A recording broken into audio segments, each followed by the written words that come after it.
We're back. The schools are back. MPs are back tomorrow. But can the Prime Minister come back from months in the doldrums when so much is going wrong? Schools literally crumbling. It feels incredibly last minute. It feels rather shambolic, if I'm honest. Air traffic control breaking down. No one wanted to help us. It was all someone else's issue to fix. And rail staff and doctors walking out on strike again. I have no doubt with what's just been announced that a significant amount of elective care, if not all elective care, will be cancelled at our hospital during those periods of strike. The Prime Minister might have an eager new team in Number 10, but there's a long list of problems and it is still hard to make ends meet. So as MPs return to fill the empty benches, we have one big question this morning. As the election looms into view, can the Prime Minister and his Chancellor get things to work? The man who lives in number 11, Jeremy Hunt, is live with us today. So is Bridget Phillipson, who wants to take charge of our schools for Labour. A familiar face from our screens, actor Timothy Spall joins us too, rocking out about his new film. We will reveal all later.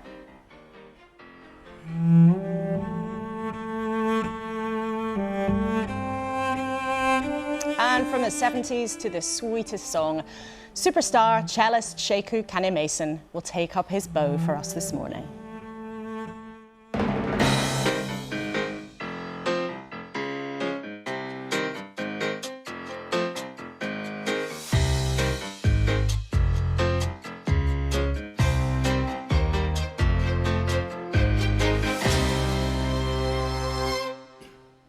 Morning, morning. It is great to be back. Let's give a warm welcome, not just to you, of course, but to Piers Morgan, broadcaster and chief eyebrow raiser, Hugh Fearnley-Whittingstall, TV chef and campaigner. Hello. And with kids in England about to go back to school, the woman who speaks up for their welfare, the Children's Commissioner for England, Dame Rachel de Souza. A very warm welcome for this new political season. Let's start with a look at some of the newspaper front pages. Quite a mixture today. The front of the Observer, they're leading on the concrete in schools story, saying a whistleblower claims there was a culture of complacency in government. The People says there could be 7,000 more schools at risk of closure. But the Express is leading on our guest this morning, the Chancellor's cost of living pledge to halve inflation. And the Telegraph picks up on another theme of the week. It's saying Rishi Sunak is going to defy the suggestion from the Climate Change Committee that there should be no new airports.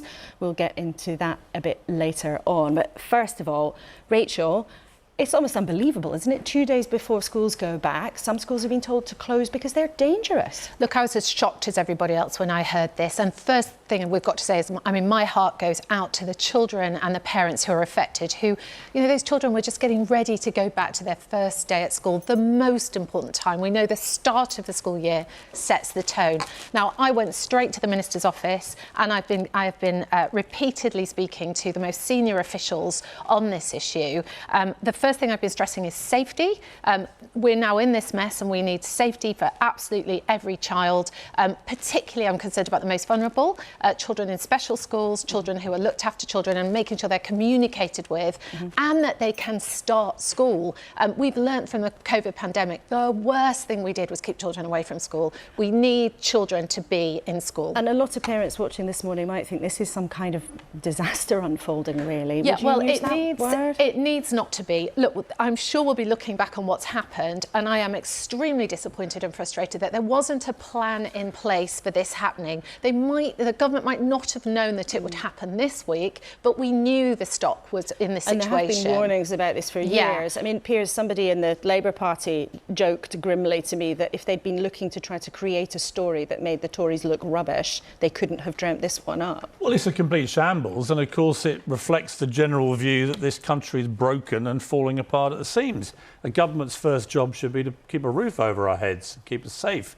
And if you're a young child who's already had years of your education being wrecked, dismantled, distracted. You know, you've not been at school, you've been at home. You know, we know this. We're going to come to this, I'm sure. But the number of kids who just aren't turning up at school now, it's terrifying. And now you have a fact that, well, they can't even, if they do turn up, they've got nowhere to go to because 100 schools are shut. I think it's a complete disgrace. And I have to say, with all due respect to the Chancellor for pitching up today, but where is the Education Secretary? Well, I mean, she's putting out these sort of Oscars-style videos. Are you referring to a clip that they published yesterday? Yeah, which but you're right, she hasn't made herself available. Sorry, that's not your job.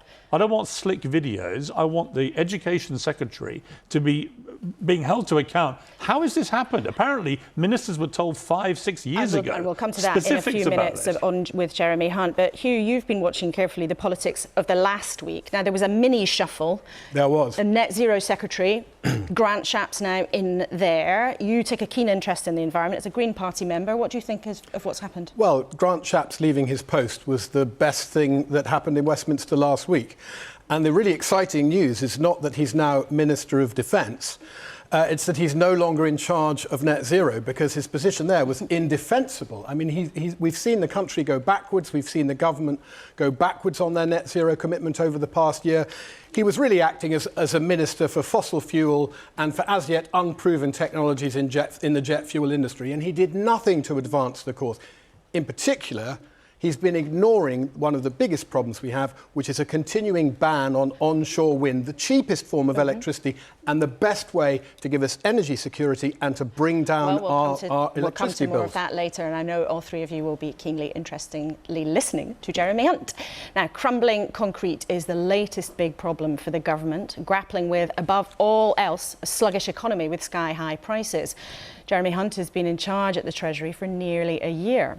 His first job was to sort out the chaos after Liz Truss's mini budget. But his next task was to try to get the economy going and help everyone make ends meet. Let's rewind. Right now, what people want is an honest Chancellor. Spending is not going to increase by as much as people hoped, and indeed, we're going to have to ask all government departments to find more efficiencies than they planned. And some taxes are going to go up. Good morning, Laura. We are going to see everyone paying more tax. We're going to see spending cuts.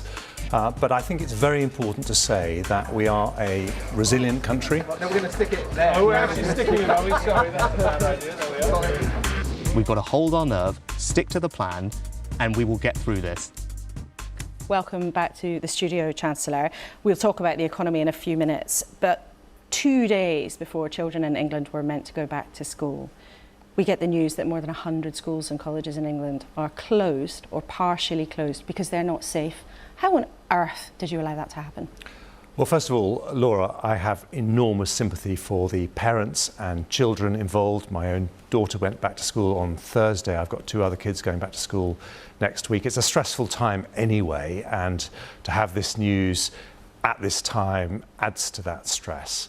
But let's be clear what happened. We had an exhaustive process of going through every one of 22,000 schools in the country since the problem first came to light in 2018. And that's 5 years ago. So let's be clear what happened here. There have been warnings to government for years and years and years about this. And yet 2 days before kids are meant to be going back to school, suddenly this news out of the blue, that's not good enough, is it? Well, let me explain to you what happened. Perhaps it'd be helpful to your viewers to know that we went through this exhaustive survey of 22,000 schools after the initial incident in 2018. Then in the summer months, new information came to light that suggested that some of the buildings that had previously been classified as safe might not be. And so the Education Secretary acted immediately on that. It was 156 schools. Measures were taken for a third of them, 52 of them, which meant that they were able to operate completely as normal. The other 100, the majority are still able to function face-to-face at schools. But you're talking about the action that's been taken in the last couple of weeks, and you've set out why the decision was taken at this particular moment in time. But do you understand why some families might be looking at this and think it just looks like a shambles? The warnings about this have been there for years and years and years. This does not look like the behaviour of a competent government, does it? Well, I understand the frustrations, but what I would say to every one of those families is that we acted fast when the problem first arose, but when new information comes to light, when Forgive me, Chancellor, you can't say that you acted first when the information first came to light. The information about the problems with this kind of crumbling concrete came up 5 years ago, and Dame Rachel D'Souza, the Children's Commissioner, has told us this morning it's incredibly disappointing. But Laura, as I said, and I'll try not to repeat myself, that action was taken then. But what happened in the summer months was that buildings that had previously, having been checked after that and classified as safe, the view changed, and we received advice they might not be. So the Education Secretary acted immediately. What I want to say also as Chancellor to parents is that we will spend what it takes to sort out this problem as quickly as possible. So do you commit to covering whatever costs are required to remove all of this dangerous concrete from schools around the country? We will spend what it takes to make sure that children can go to school safely, yes. And parents should know that. They should also know that we won't take any risks with their children's safety. So when new information comes to light, however awkward or difficult it is, we will act to make sure their children are safe. And that's what the Education Secretary... Do you have an idea what that cost might be? Well, all I can say is that when I have had requests in my time as Chancellor to spend money to deal with this issue, whether it's in schools or whether it's hospitals or whether it's courtrooms or whether it's buildings that belong to the Department of Work and Pensions, we have said, yes, we must spend this money because we need to keep the people who work in these buildings, the children who use them in the case of schools, the patients safe. That is our priority. And how quickly do you think this can be sorted out? Because I think also a lot of parents, again, understandably, are thinking, might this be the start of something like lockdown, where you had months on end of children not being in their classrooms? It won't be. And this problem is currently affecting around 100 schools, but the majority of those are able to operate face-to-face. We will deal with them extremely quickly. I know this is what the Education Secretary is doing, but also parents need to know we won't take risks because this is too important and children's safety is our #1 priority. Could there be more though? There are suggestions this morning in some parts of the press there could be as many as 7,000 schools affected here. Well, where we see information that there might be other schools affected, then we take action. That's what we did originally, that's what we will continue to do. And safety, getting kids to school, we will spend what it takes to make that happen. But is something like 7,000, is that realistic that we could see that kind of number of schools being affected? Well, I don't want to speculate on these numbers because I think that might scare people unnecessarily. People want to know. So do you have information? Well, what people need to know, and they can actually see from the way the government's acted, is that however difficult it is, we will do absolutely what it takes to make sure their kids are safe. That's what I want to know as a dad with my kids, and that's what every parent wants to know, and we will make sure we act in the way that they would want us to act because we're parents as well. And you said you would do this as quickly as possible.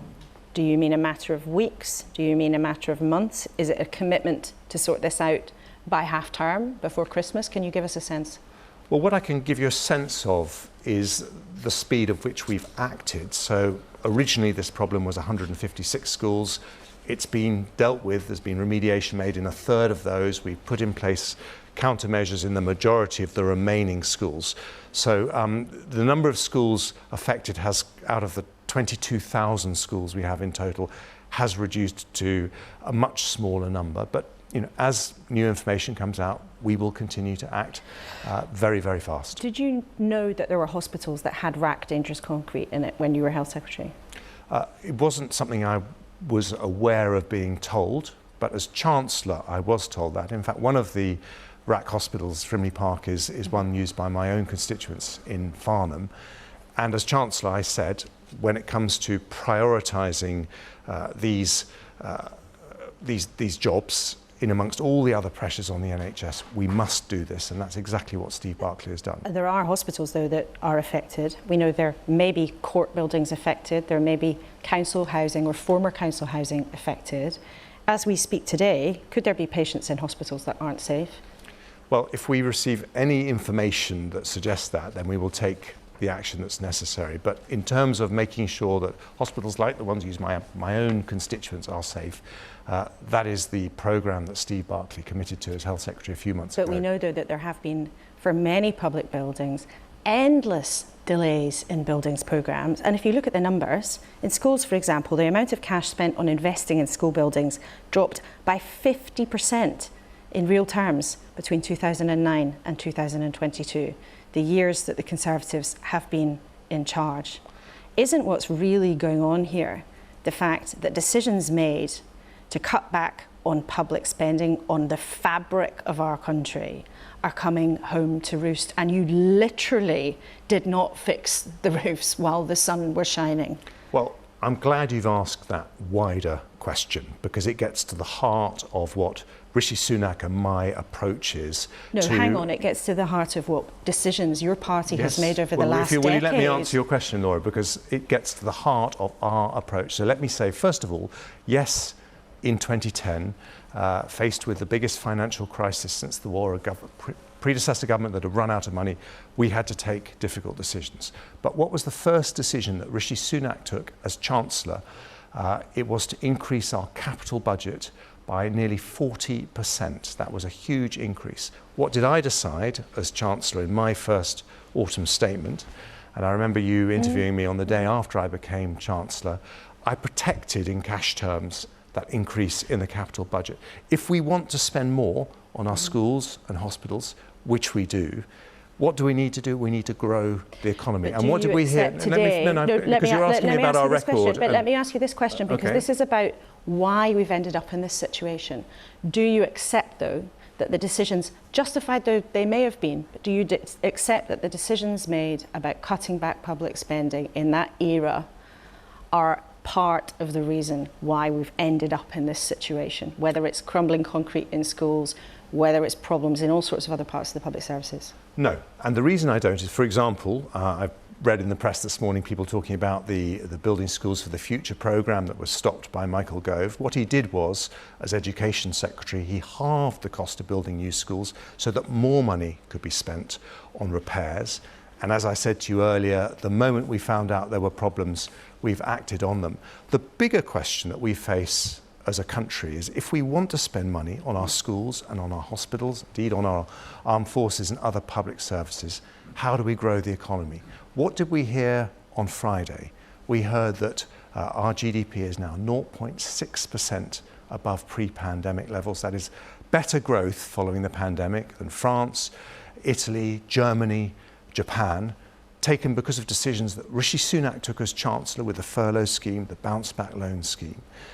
We are utterly focused on growing our economy, and you'll hear lots more about this in the months that come ahead.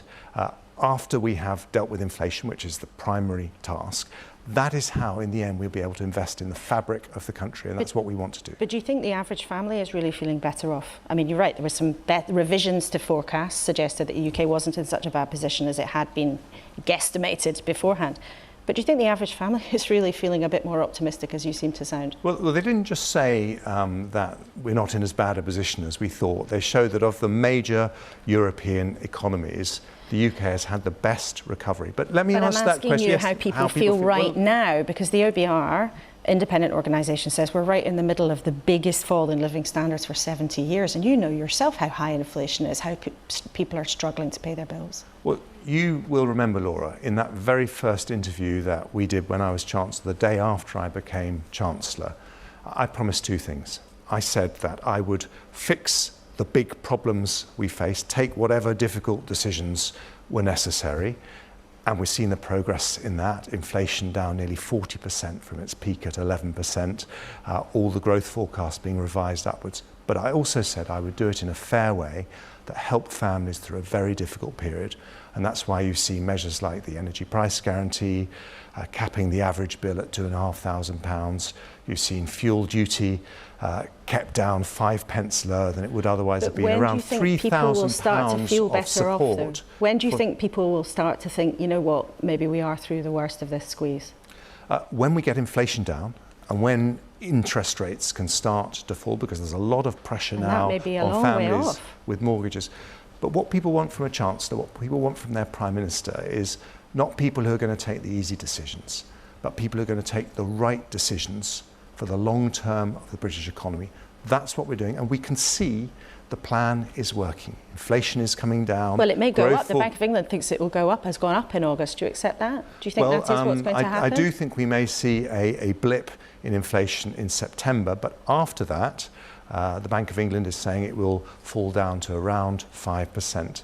And if we're going to put money in people's pockets quickly, the fastest thing I can do is to deliver the Prime Minister's pledge to halve inflation, because that puts not 1 pence in the pound, which might be a tax cut, but 5 pence in the pound in people's pockets that they wouldn't have had if inflation stays high. A lot of people in your party, though, would say, actually, in the autumn statement, your big moment coming up in November, you could put money straight back in people's pockets by cutting taxes.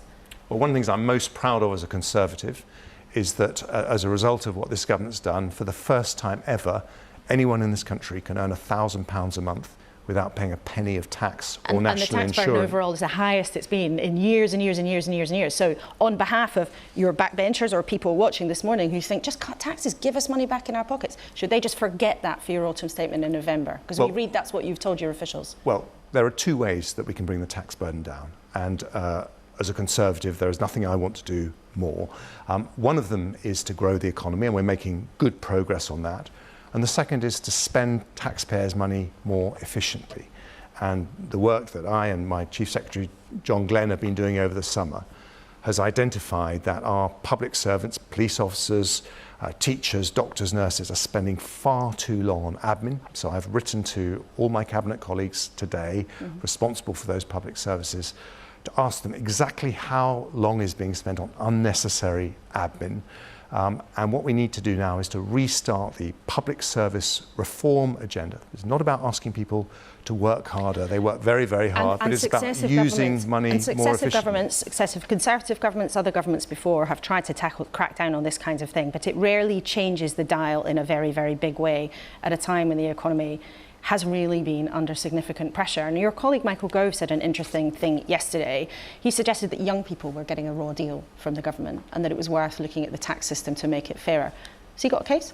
Well, when you say it rarely moves the dial, I would dispute that. And just to take an area that Michael Gove is well known for, education, because of reforms that we've made, we've actually risen to fourth in amongst all developed countries in terms of our reading standards in schools in England. That is a tremendous amount of progress over the last decade. But let's talk about young people, because Michael was absolutely right to talk about them. What is the best thing that we can do for them? It is to say that this country is going to have the most exciting, best paid, innovative jobs of the future. And if you ask what is Rishi Sunak and my plan for growth, what's our growth strategy? We want the UK to be a global leader in the industries that are going to grow the fastest this century. And I'll just give you one example. In the pandemic, because of medicines and treatments discovered or developed in the UK, 7 million lives were saved across the world. That's more, I think, than any other country. We now have, in the last decade, developed Europe's largest life science industry that is creating brilliant jobs for young people leaving our universities. Many young people actually look at this country right now and feel pretty fed up. It's very, very difficult to get on the property ladder because they're paying back university loans. They may be hit by extremely high tax rates in reality. And a lot of people also interested in the environment, which we know is a particular interest for the younger generation, look actually at your government seeming to be a bit wobbly on some of its green commitments. We were hearing from Hugh earlier that actually there's a lot of disappointment that the government isn't quite as committed to its net zero goals as it was under Boris Johnson. Are you wobbling on your commitment to the environment? No, and Rishi Sunak and I have said many times we are incredibly proud of the fact that we have reduced emissions by more in this country than any other major country, and we are legally committed to net zero. That was a Conservative government that passed that law. But we need to get there in a pragmatic and sensible way, and we need to do so in a way that carries people with us. And so that's why the measures that we're taking, let me give you one thing that's happened in the last 10 years. We have become Europe's largest producer of offshore wind energy. And our renewables now account for about 40% of our total electricity, up from I think around 2%. So we're absolutely committed, but we need to do it in a way that recognises that ordinary families are feeling the pinch.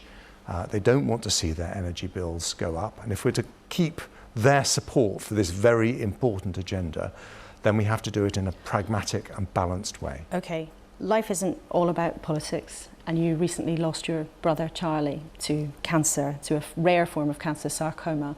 Now, you've spoken about his journey, you've spoken also about your own cancer care, and you and Charlie did a lot of fundraising together. I just wonder if your own experiences have made you feel differently about the health service. You were the health secretary for a long time. You've been a frontline politician making decisions about the NHS for a long time. Has it changed how you think about it? Well, I think when you lose a brother, something like that, it does change the way you think. My brother was an incredible outdoors person. He loved sport. He twisted my arm to run the marathon, which I'd never done before. He loved kite surfing. And he had this kind of irrepressible positivity. And he said to me in his last days, the one thing that he wanted to happen out of the great sadness of leaving behind a lovely family was that more people would understand the dangers of this very rare cancer, sarcoma. And if you have a lump or a pain in an arm or a leg or the chest or the abdomen, ask your GP if it could be a sarcoma. And also, he and I both want to support an amazing small charity called Sarcoma UK that's doing more research to make sure that other families don't have to go through what our family are going through. OK, Jeremy Hunt, thank you so much indeed for coming in this morning, and thank you for talking about your brother to us today. Thank you. Now, I'm sure you are all in fine voice as ever. Let us know what you thought of what the Chancellor had to say. You can email me, kuenssberg@bbc.co.uk, or on social, you can use the hashtag BBC Laura K, or you can follow the headlines as they are developing on the BBC Live page. The address is there for you now. Now then, Piers, what did you make of what Jeremy Hunt had to say about the situation with the government? Well, I think, first of all, credit to him and Rishi Sunak for restoring at least some basic decorum to the office of Prime Minister and Chancellor after the fiasco of Liz Truss, the shambles of Boris Johnson. I think they deserve credit for looking like they take the job seriously. But they are obviously inheriting one of the great hospital passes that any government's ever had to inherit. We know from the polls they're very unpopular as a government, as a party.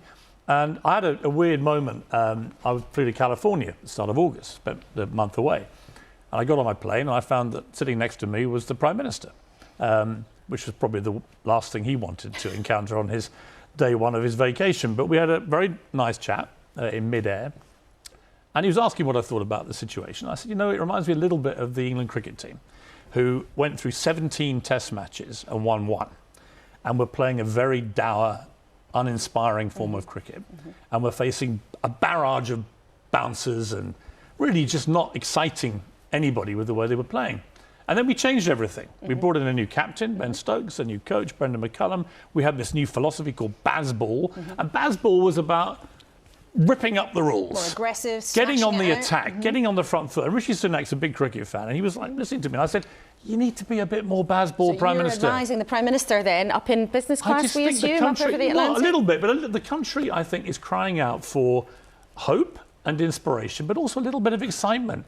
We're all fed up with the malaise which has engulfed this country, aren't we? We're fed up with all the strikes, with the misery, with the NHS problems, with the post-pandemic issues. Everyone is feeling the pinch. Everyone's feeling miserable. And I want to see leadership from the top, from the government, and the Prime Minister and Chancellor in particular, get on the front foot, start playing some shots, get this country back where we think it should belong. About Rishi Sunak becoming more aggressive this autumn, whether he will start to look like he's coming out fighting more. But it's hard for them to do that, isn't it? And we've got parents this morning wondering if their kids are going to be able to go to school safely this morning. I mean, Rachel, you were obviously pretty angry before we heard from the Chancellor. What did you make of his answers about crumbling concrete? Look, I'm pleased that each case is going to get funded as it needs and be taken seriously, but we shouldn't even be in this situation. There should have been the planning in place and a really good school building programme that has addressed this over the years. Is it really the least to ask to say that we want safe, fit-for-purpose buildings for children? Now, there is a school priority build programme. There has been money put into special schools. As a head teacher and teacher of 32 years, I've built and refurbed 17 schools. And what I can tell you is there's not enough money in there and it's not moving quickly enough. And there's something about grip here, because companies are funded to build schools, the cost engineering starts. We need far better grip on these issues that really affect children and young people. So if you've done 17 already, sounds like you need to be out there tomorrow with a hard hat, making sure it all gets there. Hugh, we asked the Jeremy Hunt whether or not the Tories are backsliding on their environmental commitments, and he denied it, but he said we have to take people with us, we have to be pragmatic. Well, the best way they could possibly take people with them is by investing in the cheapest form of electricity, one that could actually be taking £130 off our bills every year, wipe £5 billion off the cost of energy, and that's onshore wind. It is not oil and gas. And it's interesting that Piers met the Prime Minister on what I assume was a chartered flight. You mentioned, possibly in first class, because his favourite form of transport between meetings seems to be buzzing about in a helicopter, and his favourite turbine is the rotor that goes zipping around above his helicopter. He is not delivering on net zero. His own climate change committee are absolutely clear about that, but we have an energy bill next week with a really exciting opportunity, and thank goodness Grant Shapps isn't there to oversee it. We have Claire Coutinho, the new minister. New net zero secretary. I'm sure Grant Shapps would disagree with you, but... Alok Sharma has tabled an amendment that would finally lift this ridiculous ban that actually makes it easier to build a 200-foot-high naked statue of the Prime Minister than a wind turbine that would deliver cheap electricity to the country. And I know you've been making a documentary about this for Channel 4 in the last few months. A documentary that, incidentally, the Chancellor has declined to give an interview to my colleague Mary Portas about, which is a great shame. Because well, maybe you can grab him on the way out after the show. But doesn't he have a point, though, Piers, about being pragmatic and not alienating communities? And particularly, we've seen with ULEZ, for example, a pretty hefty charge going on to people driving particular types of cars. Isn't there a balance here? I think there is, and I think they've hit the right balance. I think that you've got to be careful. I look at the Just Stop Oil protests. Instinctively, my gut feeling is that they're right. It's such a distraction to talk about Just Stop Oil. Okay, but let me... you've had your say. Let me just have mine. I just think the Just Stop Oil protests have had the complete opposite effect to what those protesters hoped or thought they would get. If you're just going to spend your entire time running around wrecking ordinary people's lives, ruining their fun, getting in their faces, stopping them going to school, stopping them going to hospitals and so on, you are not going to bring the public with you. The government has to somehow hit this sweet spot where they take us into a far greener place, which is what they want to do, but they do it at a pace and a rate and an affordability that will bring the public with them. And if you try and be too catastrophic in your rhetoric about this, or too, in my view, with Just Stop Oil, pathetic in your methodology, you are going to turn people off, and that will not work. Hugh, do you think Just Stop Oil have actually shot themselves in the foot? Because a lot of people have been very cross about their activities. Firstly, nothing's more affordable than onshore wind to bring down our energy bills and give us energy security in the UK. Secondly, Just Stop Oil. Every radical movement for change needs a radical wing that draw our attention to things.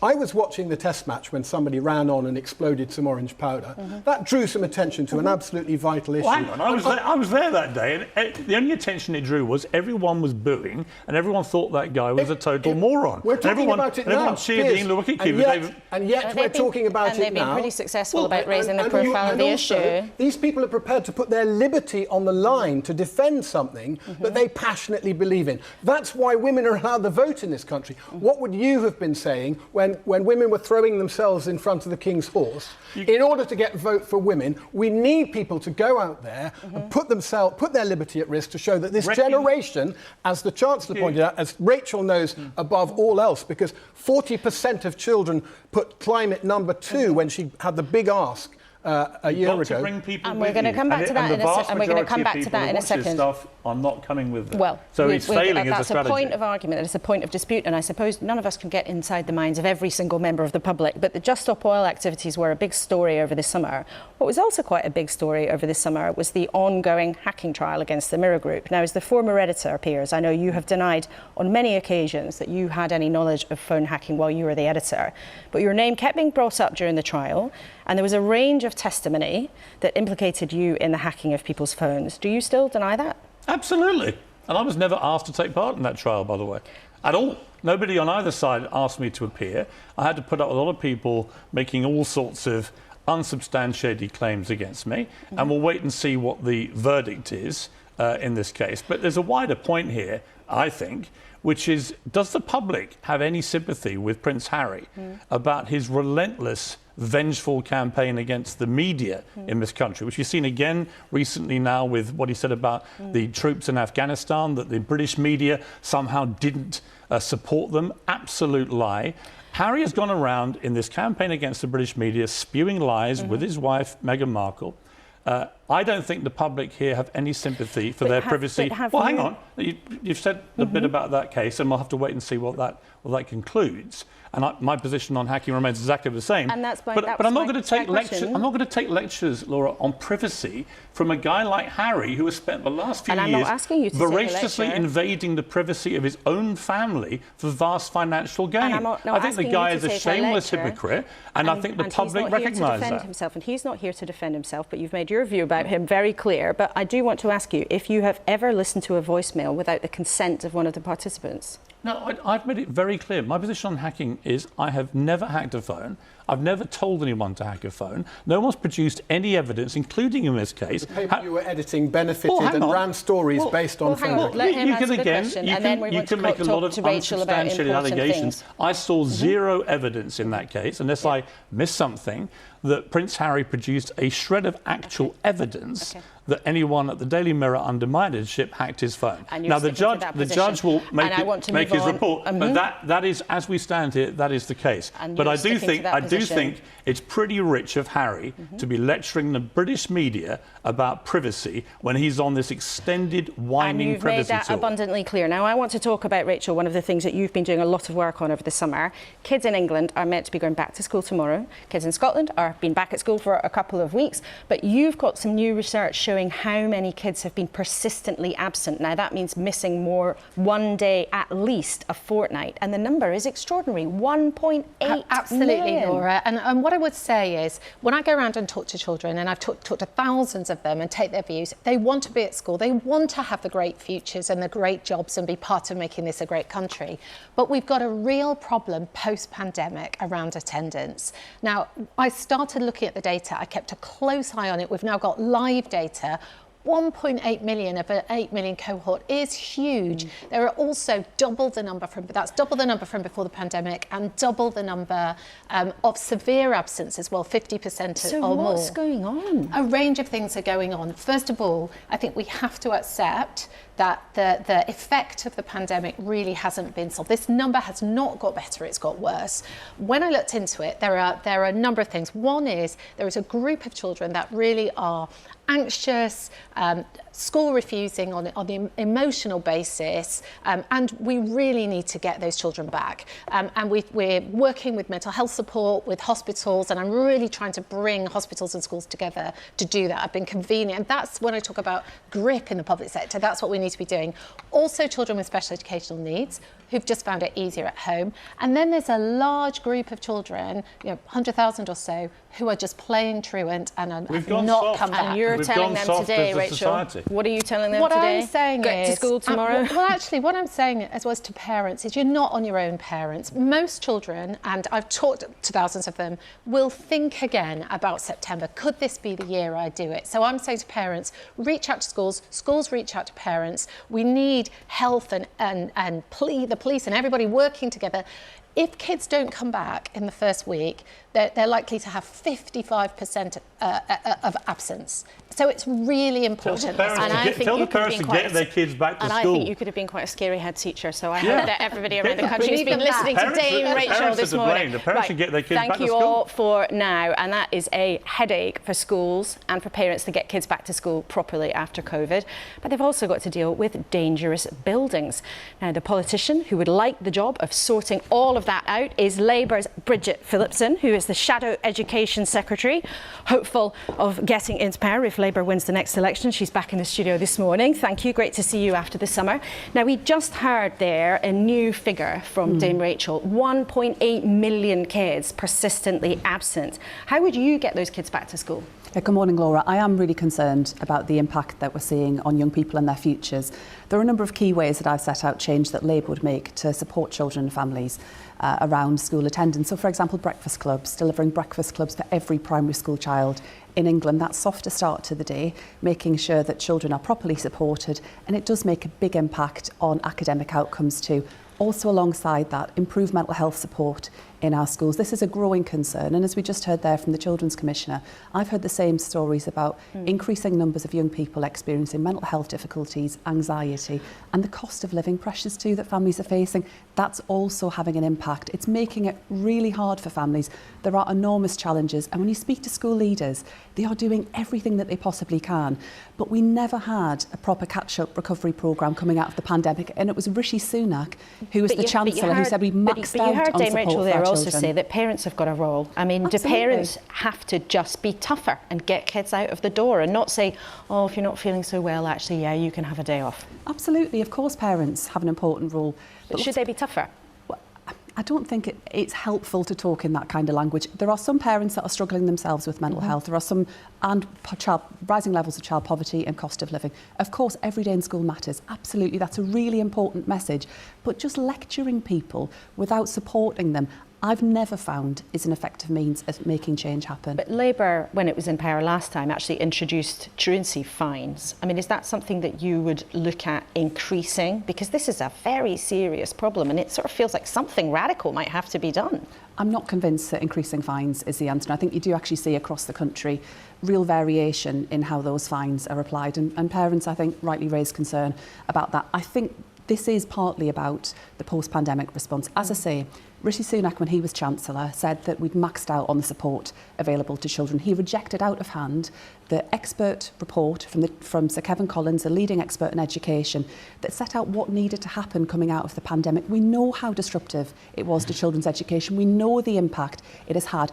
And that relationship between schools and families, but also between government and education, I think is fractured. And my priority, if I were Education Secretary, will be to reset those relationships. But would you cough up all the money that Kevin Collins asked for? Well, we set out at the time what Labour's plans around that would be. Sadly, that moment passed. The government rejected it. What they put in place, that tutoring programme, sadly has been a total failure. And we will see the impact of that as a country for a very long time to come. Now, we heard the Chancellor this morning promise that the government would sort out this situation with crumbling concrete as quickly as they possibly could. He also said he would give whatever it takes financially to sort it out. Labour called yesterday for a full audit. What do you think the government should do about this today? So first, I'm calling on the government to publish the full list of all of the schools affected and publish the papers that are driving all of that. We don't fully know exactly what's going on, and if the government aren't prepared to do it, then we'll force a vote in Parliament next week. We need to understand the scale of what's going on, and it's all very good and well the Chancellor saying that he'll put in place financial support for these mitigations. That's the bare bones of what is required. What we saw under the Conservatives was one of the very first acts of that incoming Conservative government in 2010 was to cancel Labour's Building Schools for the Future programme. That's had a big impact. I mean, the chickens are coming home to roost after 13 years, and I can think of a no more defining image about the last 13 years of Conservative government than children being sat in classrooms under metal props to prevent the ceilings literally falling in on their heads. It is scandalous what they have allowed to happen in our schools, and Rishi Sunak himself as well bears responsibility for this. He cut the budgets too, and now we're going to see good money going after bad for sticking plasters, not a long-term plan. And yet in Wales, where Labour has control of these things, the government only started surveying their state funding schools for this issue this year. Because they continued with the school rebuilding programme, unlike in England. But they didn't need to look at every single school that they had. They weren't looking for rack dangerous concrete. They are looking at it, absolutely, but they continued with the school rebuilding programme, unlike in England. Had the Conservatives not cancelled Labour's school rebuilding programme in 2010, every single secondary school in England would have been rebuilt or significantly refurbished by 2020. So think if that had happened, we would not be discussing some of these same schools that are now facing a real challenge at the moment, and school leaders not focusing on getting kids back into the classroom around those wider challenges we've discussed, but managing those mitigations. But would you commit today then that if Labour wins the election that you would pay for a full school rebuilding programme? I can't wave a magic wand and put right 13 years of Conservative failure. What would you like to do? Would you commit to paying for a full school rebuilding programme if you win the election? Because that's what you're criticising them for, cancelling it and not doing it. Would you commit to doing it? Firstly, we need to know what's going on. That's the important thing. Secondly, as in 1997, it will fall to the next Labour government, if we win the trust of the British people, to rebuild so much of what has gone wrong in our country. Absolutely schools, but GP appointments, the fact that people can't get a good police response. There is so much that is going wrong. And when you've had a government that's been in charge for 13 years, I think a degree of humility on their part in recognising But I'm asking what you are willing to commit for, because you have very strongly criticised the government for not spending money on rebuilding schools. Would it be something that you will do if you win the election? There's a lot we'll have to put right. We had a plan, they scrapped it. Had they pressed ahead, we wouldn't be having this conversation. That's the reality of it. But if you think it's that important, why not commit to it right now? Because, you know, we would face a really difficult situation around the economy. You heard from Jeremy Hunt, there's basically no growth in the economy. The public finances are in a terrible state. The next Labour government, if we form that government, will face a really tall order. But I am confident that we will put education right back at the heart of the ambition that we have for Britain. It's how you allow people to get on in life. It gives children opportunities. But because of the economic challenges, you won't commit today to a full... I can't set out a school rebuilding programme. You've made that point. I just want to be clear for the audience. One of the things you're calling for as Kids in England Go Back is to make it easier for families to get their school uniform. Now, with your permission, we can't resist but show the audience you all those years ago in your school uniform. I think we can show that image. There you are, off to school in Washington in Tyne and Wear. You're saying that you would want to limit the number of branded items, so the special bits and pieces that families have to buy, whether it's the blazer or the sports kit with a particular logo that can be really expensive. You say you want to limit it to 3 pieces, but why not just get rid of it altogether? Because this can cost a fortune.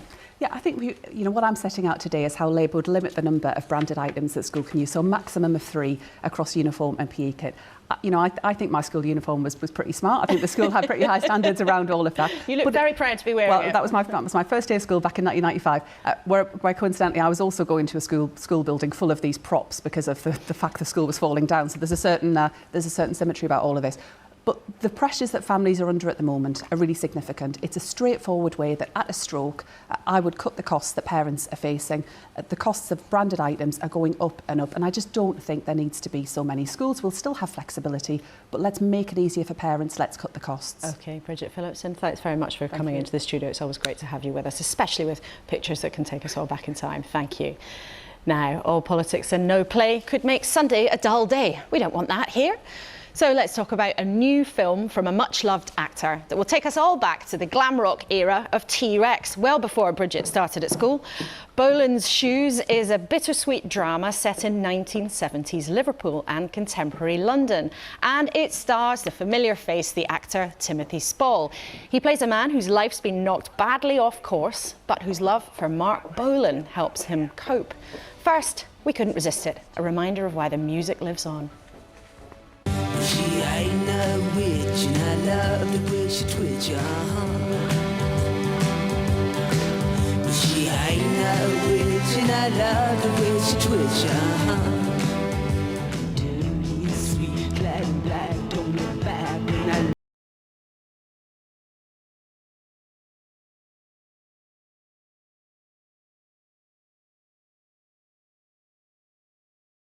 on a bit of a Sunday morning to get your toes tapping. Timothy, welcome to the studio. It's great to have you here. Were you a fan of this music during the time? Oh, I did. I very much like Mark Bolan. I remember he sort of had 2 moments, though. He started out much more of a sort of a folk rock singer. And I remember first hearing his voice and thinking, he sounded like some kind of tainted cherub. It was always a beautiful sound, you know.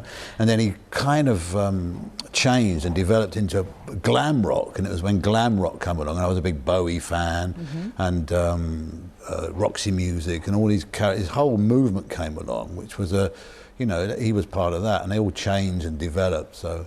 As was I as a kid, it was changing and developing. A big part of your. Did you do the whole thing, and the hair and the eyeliner? Did you do that? I didn't, but I had a friend who was a David Bowie lookalike. I used to dress up in Victorian clothes. Victorian clothes? Walk around a King's Road trying to be interesting and failing.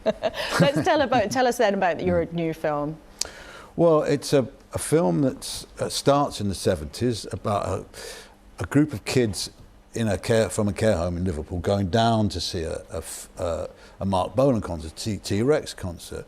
A brother and sister, a young girl, 10, and her brother are the two main characters in it, and they're all going down, all fully excited, and the boy is looked after by his sister, who's 10. She's quite a toughie. He's a very sensitive, rather, unusual boy. She looks after him, and he's bullied often, and she takes control of a boy who's bullying him and actually nuts him, and on the way, they go to the concert, have a great time, and on the way back, he's bullied again, and there's a terrible accident in the bus.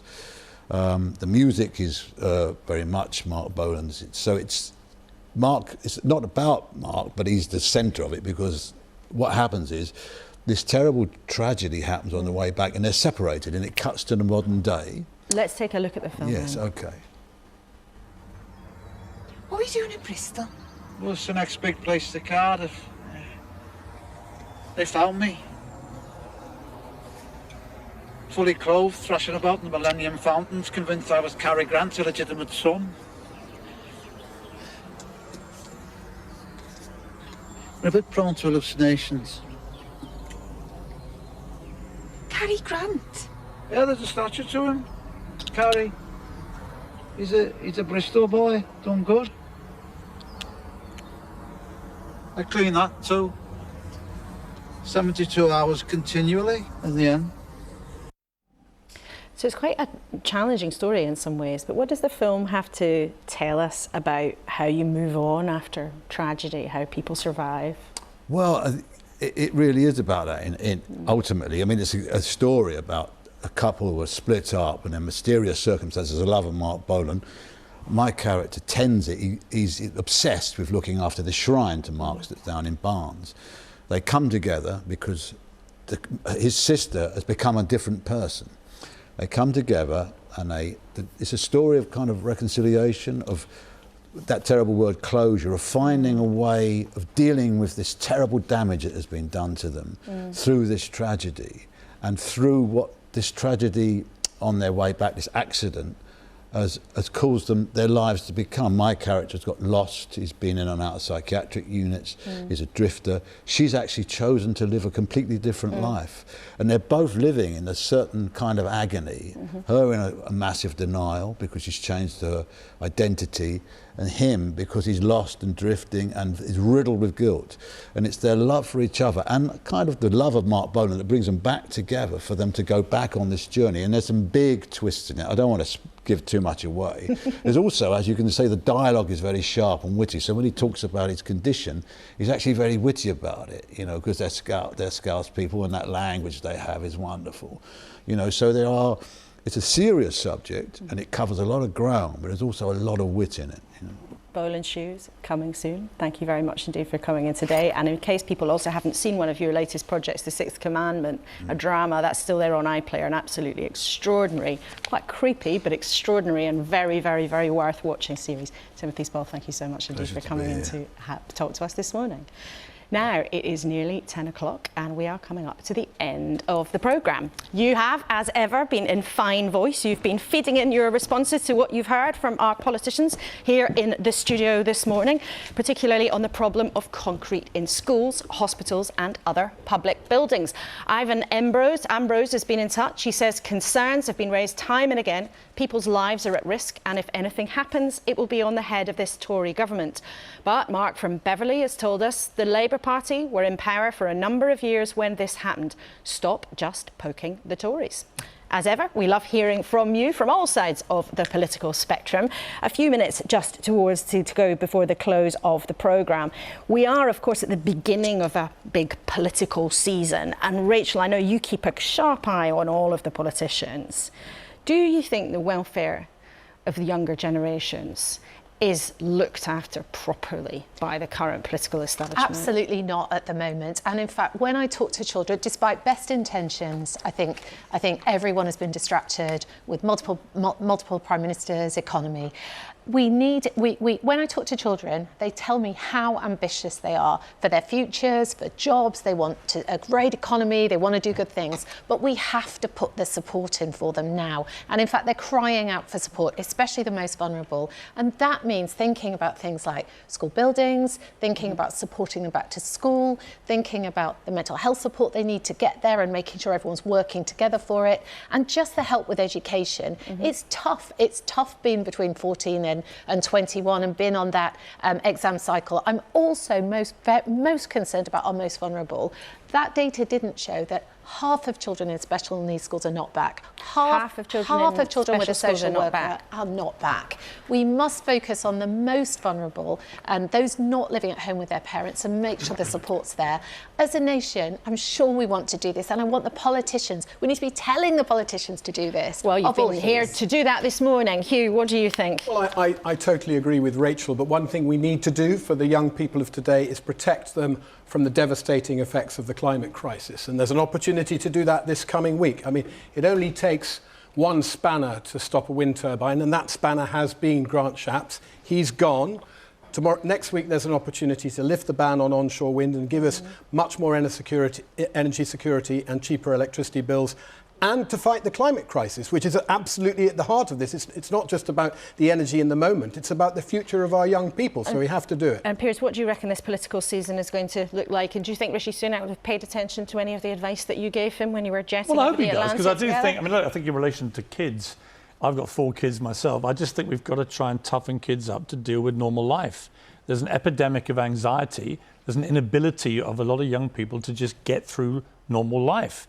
And I just don't think we're going about this in the right way. And people get angry when I say this kind of thing, but I really see it, and I'm very concerned about it. I hope the Prime Minister sees that too. I think as a country, as a people, we've got to get back on the front foot. We've got to start believing in ourselves. We've got to start punching the air a bit and getting more aggressive and getting more exciting and turn this country back into the Great Britain we all want it to be. And I just don't see enough at the moment of that kind of energy. I see a lot of people talking down the country, a lot of despondency in the air. Rightly, there's a lot of issues to deal with, but we've come through a lot tougher times than this. And I think generally with politics, look, Rishi Sunak has got, what, a year and 4 months to call an election. Maybe not.